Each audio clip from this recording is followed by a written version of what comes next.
connect Okay. with me. Okay. I feel comfortable with technology Good. and stuff. And so you were mentioning that Permico was the biggest um, Taxpayer. taxpayer. Okay. Extending for that. Go ahead.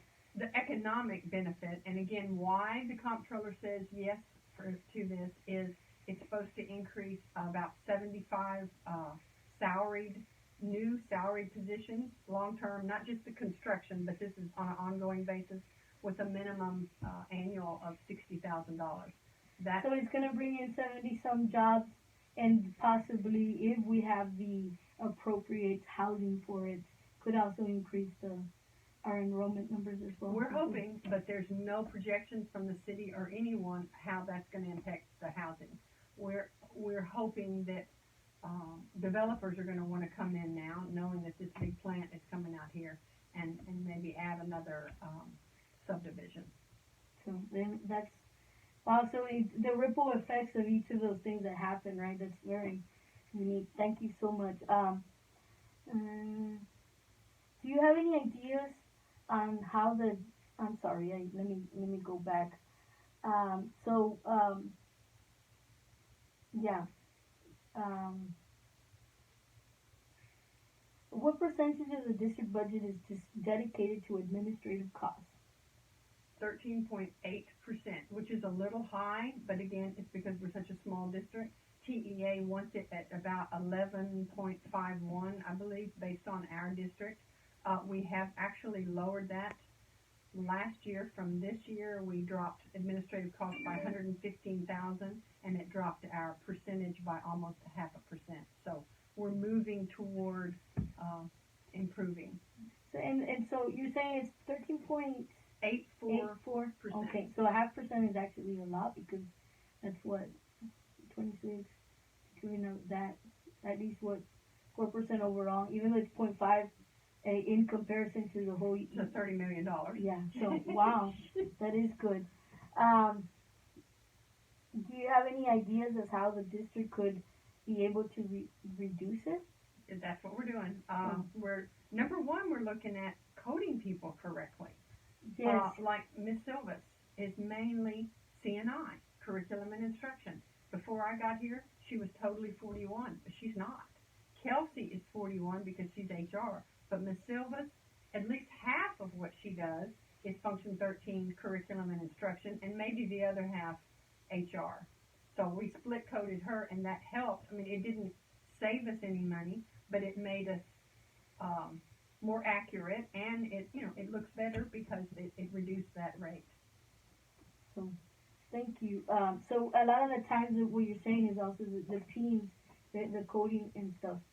And would that also, since we're talking about teams, even though it's a slight, would that also go in the coding for students and stuff? Because coding students is huge, especially in this district. We have so many kids that are free and reduced. If we code that right, we get a lot more money from the state based on those numbers. Especially with the extension of House Bill 3, right? Yes, it's real important that we code our special ed kids correctly and our at-risk kids correctly, and that we get them here. If they come, we get funding for it. No, it's one of the biggest, I think, eye-opening for me, because I've been in different positions at different districts and stuff, and it's one of the areas that we struggle. I don't know if you've noticed that attendance is a big struggle, at least at the high school level. Yeah, everywhere. So we're really doing a lot of incentives at the lower elementaries.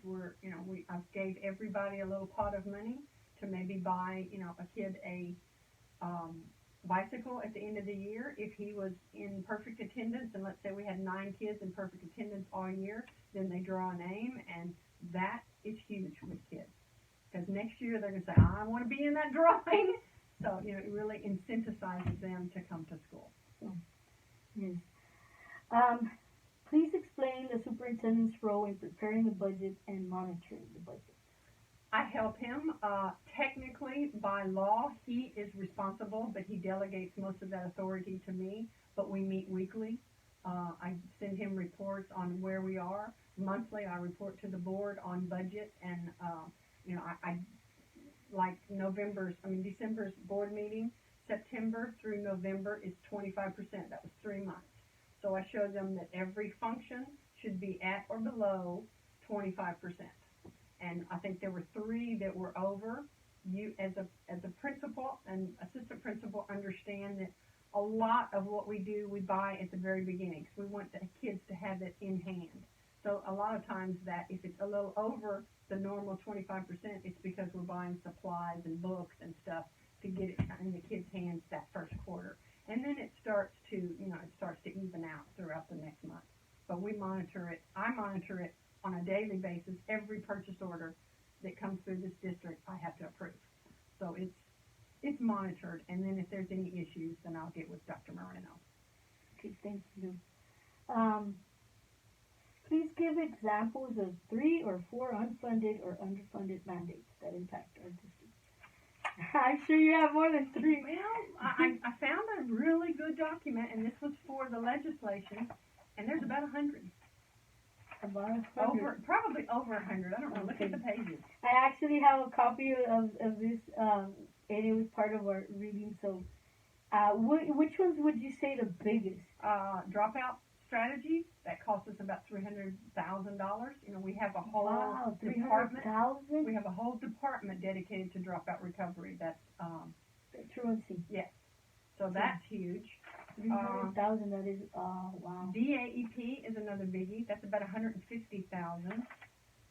That alone together, those 2 programs, 450. Yes.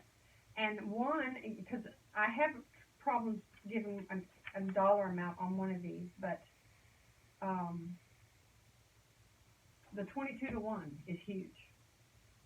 K through 4, we can have more than 22 kids per classroom. If we could go up to 25, that would save the district over $300,000.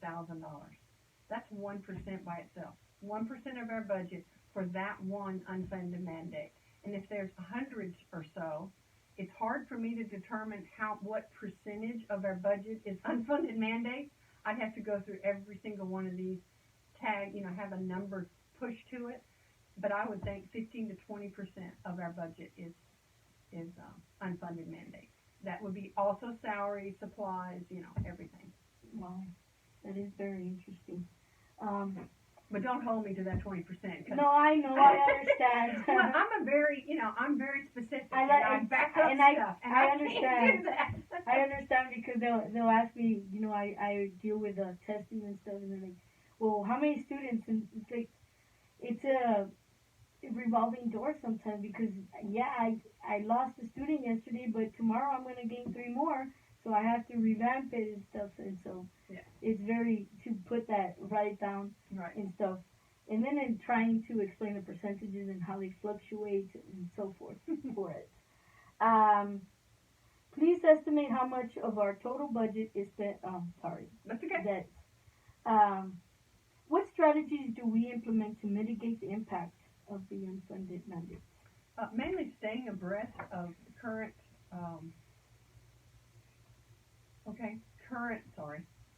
I'm in a meeting, the legislation, and not only staying abreast of what they're doing, but being heavily involved. Dr. Moreno went last year to speak in front of the legislation. If we voice our opinions and how what they're trying to do affects our district, that can hopefully make them understand that we can't have unfunded mandates anymore. It's too costly. If they're going to require us to do more, then they're going to have to fund it. And so it's so difficult because there's always never enough money, right? And the percentage of at-risk students that we service here in this specific district is, what are we, in the almost 90 percentile? Yes. And so, well, Ms. Conway, I do want to thank you so much for your time. I do want to give you some accolades. I know that last year we were a B rating for our financial First report? Yes. I think it was at 86, don't quote me. I think this year we were at a 93. 94. Yes, 94. So we did get a superior rating. I noticed one of the specific ones, we went from 0 to 10 and stuff. How did you manage to? A lot of that is coding. Okay. I went through, and I'll do it again with this audit, but before I signed off on the audit, I ran all those numbers through the first report. And on areas that we were real close, then I went back and made sure that we've coded all that stuff. And I found that there were some coding errors. When I changed those, it made a significant difference. So it's all about knowing what the requirement is, and then not waiting till they tell us. You have to be proactive and see what it's going to do, and hopefully make some adjustments if possible. And I was able to do that. So yes, I did want to congratulate you and say I was impressed. I was like, wow, from a 0 to a 10, not even an 8. You went straight to a 10. So 94, yes, superior rating. I do want to commend you on that. It was a well-earned accolades and stuff. Thank you so much for your time. Is there anything that you would like to add as? No, but if you have any questions, once you're trying to write all this up, if you have any questions, just give me a call. Okay. I love to meet with principals and assistant principals. Thank you so much. I do give you a lot of praise in my classes, because I've noticed that you've met several times with the principals, and you've even personally gone to the campuses to help them understand the budget. And so it's always very comforting to know that we have someone very strong and that really understands the budget well, that's able to provide that support and doesn't worry about getting their hands dirty and going in there. Okay, I'm here. How can I assist?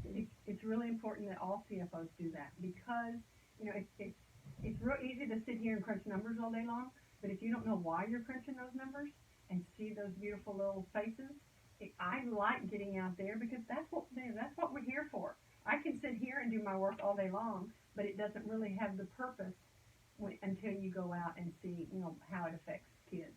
Like the autism grant with the sensory rooms. Oh my gosh, I am so proud of that, and it's making a huge impact on those kids. So when you go out and see it, then I'm more apt to find more funding for that, because that's another thing that I do is grant writing. So that is so awesome. Thank you so much. And it was an honor, ma'am. Thank you so much. And I really appreciate this. You bet.